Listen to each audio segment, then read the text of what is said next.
जय महाकाली महालक्ष्मी महासरस्वती माँ कामाख्या, जय 10 महाविद्या, जय भैरव बाबा, जय हनुमान जी, जय सद्गुरुदेव महाराज। तभी मत्स्यगंधा के जन्म के बारे में कथा आप लोग सुन लिए। अब आगे श्रीमद् देवी भागवत महापुराण द्वितीय स्कंद का द्वितीय भाग, दूसरा भाग का कथा हम लोग सुनेंगे। व्यास जी की उत्पत्ति, उनका तपस्या के लिए जाना।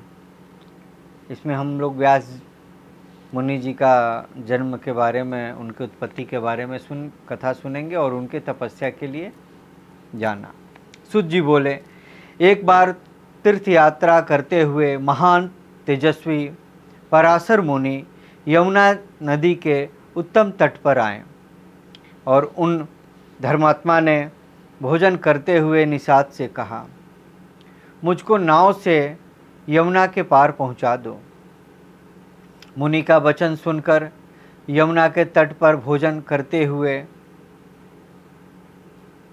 उस निषाद ने अपनी सुंदर युवा पुत्री मत्स्यगंधा से कहा, हे सुंदर मुस्कान वाली पुत्री, तुम इन मुनि को नाव में बैठाकर पार उतार दो, क्योंकि ये धर्मात्मा तपस्वी उस पार जाने की इच्छुक हैं। पिता के ऐसा कहने पर वह सुंदर वासी मत्स्यगंधा मुनि को नाव में बैठाकर खेने लगी।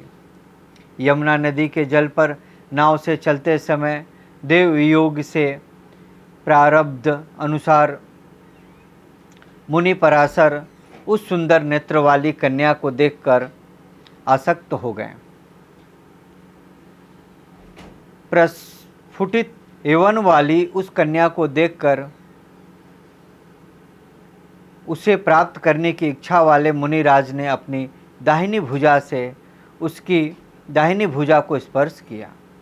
इस पर उस असितापांगी ने मुस्कुराकर कहा, क्या आपका यह कृत्य आपके कुल तपस्या तथा वेद ज्ञान के अनुरूप है? हे धर्मज्ञ, आप वशिष्ठ जी के वंशज हैं और कुल तथा शील से युक्त हैं, फिर भी कामदेव से पीड़ित होकर आप क्या करना चाहते हैं? हे ब्राह्मण श्रेष्ठ, इस पृथ्वी पर मनुष्य जन्म दुर्लभ से दुर्लभ है, उसमें भी ब्राह्मण कुल में जन्म लेना तो मैं विशेष रूप से सुलभ मानती हूँ। हे विप्रेंद्र, आप कुल से, शील से तथा वेदा ध्यान से एक धर्मपरायण श्रेष्ठ ब्राह्मण हैं। मुझ मत्स्यगंधा को देखकर आप अनाचार युक्त विचार वाले कैसे हो गए? हे अमोघ बुद्धि वाले ब्राह्मण, मेरे शरीर में स्थित किस विशेषता को देखकर आप मेरा हाथ पकड़ने के लिए कामासक्त होकर मेरी ओर चले आ रहे हैं? क्या आपको अपने धर्म का ज्ञान नहीं है? अहो, ये मंदबुद्धि ब्राह्मण इस जल में मुझे पकड़ने को आतुर हो रहे हैं। मेरा स्पर्श करके काम बाण से आहत इनका मन व्याकुल हो उठा है। इस समय कोई भी इन्हें रोकने में समर्थ नहीं है। ऐसा सोचकर उस निषाद कन्या ने महामुनि पराशर से कहा, हे महाभग, आप धैर्य धारण करें, मैं अभी आपको उस पार ले चलती हूँ। सूत जी बोले, मुनि पराशर उसका हितकारी वचन सुनकर उसका हाथ छोड़ करके वहीं स्थित हो गए और उस पार पहुंच गए। तदंतर पराशर मुनि ने मत्स्यगंधा को पकड़ लिया। तब भय से कांपती हुई वह कन्या सम्मुख स्थित मुनि से कहने लगी, हे मुनिवर, मैं दुर्गंध वाली हूँ, मुझसे क्या आपको घृणा नहीं हो रही है? सम्मान रूप वालों के बीच ही परस्पर संबंध आनंददायक होता है। मत्स्यगंधा के ऐसा कहते ही पराशर मुनि ने क्षण मात्र में अपने तपोबल से उस भामिनी कन्या को सुमुखी रूपवती तथा योजनगंधा बना दिया। उसे कस्तूरी की सुगंधि वाली मनोहर स्त्री बनाकर कामातुर मुनिराज ने अपने दाहिने हाथ से उसे पकड़ लिया। तब सत्यवती नाम वाली उस सुंदरी ने संयोग की कामना वाले मुनि से कहा, हे मुनि, तट पर स्थित मेरे पिता तथा सभी लोग यहाँ हमें देख रहे हैं। हे मुनि श्रेष्ठ, यह भीषण पशुवत व्यवहार मुझे अच्छा नहीं लगता। जब तक रात नहीं हो जाती तब तक प्रतीक्षा कीजिए। मनुष्य के लिए काम संसर्ग रात में ही विहित है, दिन में नहीं। दिन में संसर्ग करने से महान दोष होता है और बहुत से लोग उसे देख भी लेते हैं।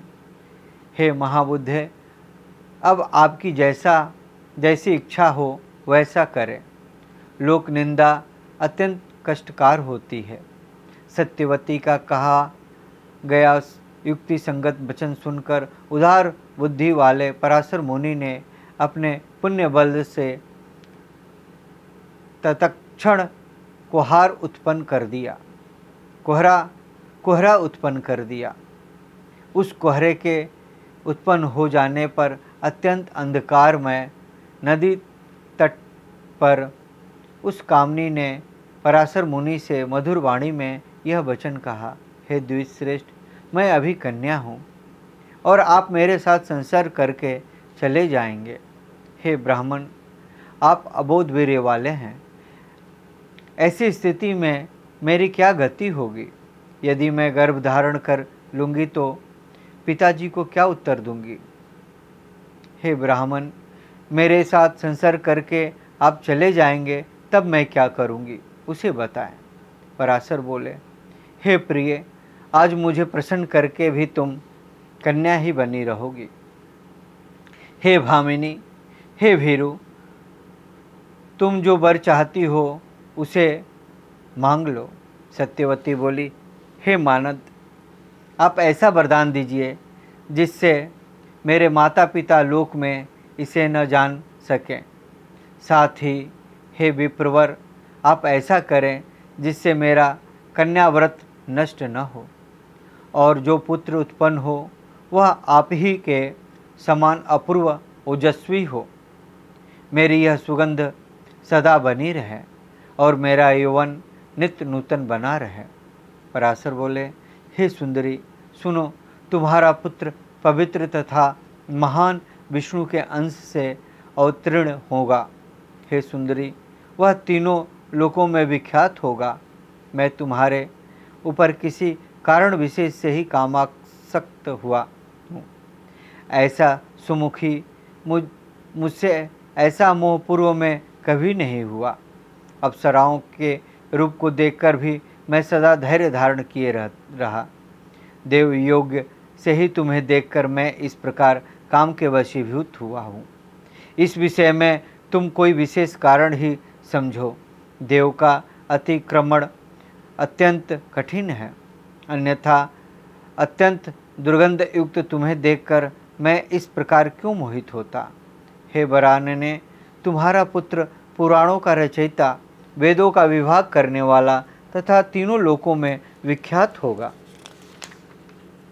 सुत जी बोले, ऐसा कहकर अपने बस में आई हुई उस कन्या के साथ संसर्ग करके मुनि श्रेष्ठ पराशर तत्काल यमुना नदी में स्नान कर वहाँ से शीघ्र चले गए। वह साध्वी सत्यवती भी तत्काल गर्भवती हो गई। यथा समय सत्यवती के यमुना जी के दीप में दूसरे कामदेव के तुल्य एक सुंदर पुत्र को जन्म दिया। उत्पन्न होते ही उस तेजवान पुत्र ने अपनी माता से कहा, हे माता, मन में तपस्या का निश्चय करके ही अत्यंत तेजस्वी मैं गर्भ में ही प्रविष्ट हुआ था। हे महाभागे, अब आप अपनी इच्छा अनुसार कहीं भी चली जाएं और मैं भी यहाँ से तप करने के लिए जा रहा हूँ। हे माता, आपके स्मरण करने पर मैं अवश्य ही दर्शन दूंगा। हे माता, जब कोई उत्तम कार्य आ पड़े तब आप मेरा स्मरण कीजिएगा, मैं शीघ्र ही उपस्थित हो जाऊंगा। हे भामिनी, आपका कल्याण हो। अब मैं चलूँगा, आप चिंता छोड़कर सुखपूर्वक रहिए। ऐसा कहकर व्यास जी चले गए और वह सत्यवती भी अपने पिता के पास चली गई। सत्यवती ने बालक को यमुना द्वीप में जन्म दिया था, अतः वह बालक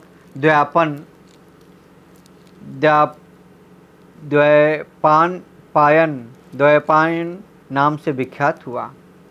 विष्णु भगवान के अंशावतार होने के कारण वह बालक उत्पन्न होते ही शीघ्र बड़ा हो गया तथा अनेक तीर्थों में स्नान करता हुआ उत्तम तप करने लगा। इस प्रकार पराशर मुनि के द्वारा सत्यवती के गर्भ से द्वैपायन उत्पन्न हुए और उन्होंने ही कली युग में आकर कली युग को आया जानकर वेदों को अनेक शाखाओं में विभक्त किया। वेदों का विस्तार करने के कारण ही उन मुनि का नाम व्यास पड़ गया। उन्होंने ही विभिन्न पुराण संहिताओं तथा श्रेष्ठ महाभारत की रचना की। उन्होंने ही वेदों के अनेक विभाग करके उसे अपने शिष्यों सुमंतु, जैमिनी, पैल, वैशंपायन, असित, देवल और अपने पुत्र सुखदेव जी को पढ़ाया। सूत जी बोले, हे श्रेष्ठ मुनियों, मैंने यह सब उत्पत्ति का कारण आप लोगों से बता दिया, साथ ही सत्यवती के पुत्र व्यास जी की पवित्र उत्पत्ति का वर्णन कर दिया।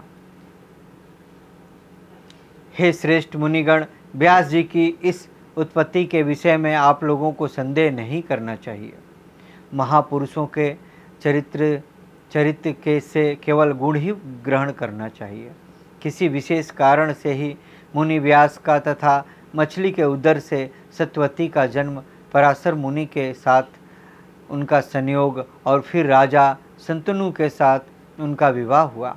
अन्यथा मुनि पराशर का चित्त कामासक्त ही क्यों होता और धर्म के ज्ञाता वे महामुनि पराशर अनार्य लोगों द्वारा आचरित किए जाने वाला ऐसा कृत्य क्यों करते हैं। किसी विशेष कारण से युक्त तथा आश्चर्यकारिणी यह उत्पत्ति मैंने बता दी, जिसे सुनकर मनुष्य निश्चित रूप से पाप से मुक्त हो जाता है। हे श्रुति परायण मनुष्य, इस शुभ आख्यान को सुनता है वह दुर्गति को प्राप्त नहीं होता है तथा सर्वदा सुखी रहता है। इस प्रकार श्रीमन देवी भागवत महापुराण द्वितीय स्कंद का दूसरा अध्याय दूसरा भाग।